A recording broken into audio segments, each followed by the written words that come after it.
In 1898, a young man left his home in southern Italy in search of a better way of life in America. Like so many immigrants in search of this dream, he would not stay in New York, but would find his way to Williamson, West Virginia, and a job with the N&W Railroad. It was after several years of hard work, money earned and saved, that Raphael would finally bring his family to the land of dreams in America.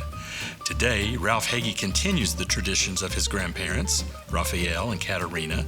Along with his sons, Joseph and Jordan, La Famiglia brings this authentic, homemade, Southern Italian cuisine, or cucina calabrese, to our little part of the world. Using the same recipes brought here from Calabria over 100 years ago, we are able to enjoy these family flavors still today. Ralph, I'm so excited to be here at La Famiglia, your beautiful restaurant today. How are you doing? As we say in Italiano, benvenuto. Welcome. It's our pleasure to have you. You're doing great, buddy. Thank you. And I feel welcome. I feel welcome every time I come here, though, so thank you for that. So cooking, it sounds like, has always been an important factor in your life. Oh, absolutely. How did you first come to appreciate good cooking? I always saw everything centered around cooking, around the kitchen. When the families were together, it was centered around that table, and it was the pasta, it was the chicken, it was making sausage, whatever it may be. Yeah, the thing is, you got to understand too. My grandfather came over 1897, 1898. He's working on the railroad, buying property in Williamson, going back and forth till he brings the family over. My grandparents both passed away before I was born. But the one thing I do remember is the outdoor wood-fired oven that my grandfather built for my grandmother.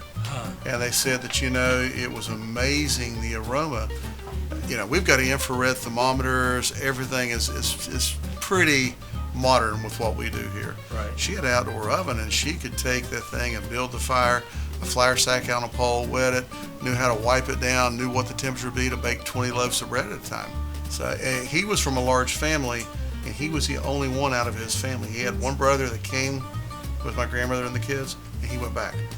So for that reason, we have a lot of family in Calabria. The town is called Batiglia Policastra, and we were just there this summer. So we go over and visit with family, and it's been fantastic. Do you pick up any ideas or recipes on these trips? Well, the first time we went, what I want to find out is what I grew up on here. So what I want to find out is the recipes that I learned from both sides, but the Italian side especially. Is that what they're still doing in Italy? Yeah. And when we went over, absolutely. Just that combination of garlic, of peppers, of sausage and tomatoes. And so we've tried to stick true to what they did, what I learned. So what was passed down, what I wanted to learn from my mother, from my aunts, the recipes, and I learned early on, there's really no recipes. The recipes is standing there watching, paying attention. How much garlic, how much parsley, the basil, the pork, the fresh pork, what are you doing? How do you make your sausage? How much spice do you put in? So it was a combination of learning that. And now pasta-wise, some of the pastas we do here, we make our own pasta using the same imported wheat flour we bring from Naples, Italy, to make our pizza dough. So we make all that, whereas spaghetti and meatballs might be our top pasta here. So that's something that's special. That's a special meal. The pizzas, the same way. We have our basic pizzas, but at the same time, we try to make sure we gear our pizzas and our food to what the customers want. But at the same time, it's a fine line between giving the customer what they want and making sure you don't miss the boat, because they don't know what they want if you haven't given them that authentic Italian food. That's a great point. So we really try to learn, but we try to bring along too. And a lot of times we'll sit around the table because we're La Famiglia, we're the family, and we operate this business as a family. We'll think about, wow, it's a wonder we made it.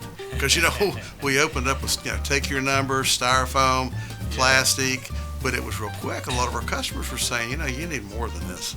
You got more to offer. And from there on, things started to change. We think, boy, do we know what we're getting into here. And so we proceeded to change up our business plan, what we were doing, hired our first wait staff. But, from there, our family grew. And we've continued to make changes. And we want to hear what our customers have to say, because we want to make sure you enjoy your experience here. Awesome. Thank you for that. Absolutely. Absolutely. It's our pleasure.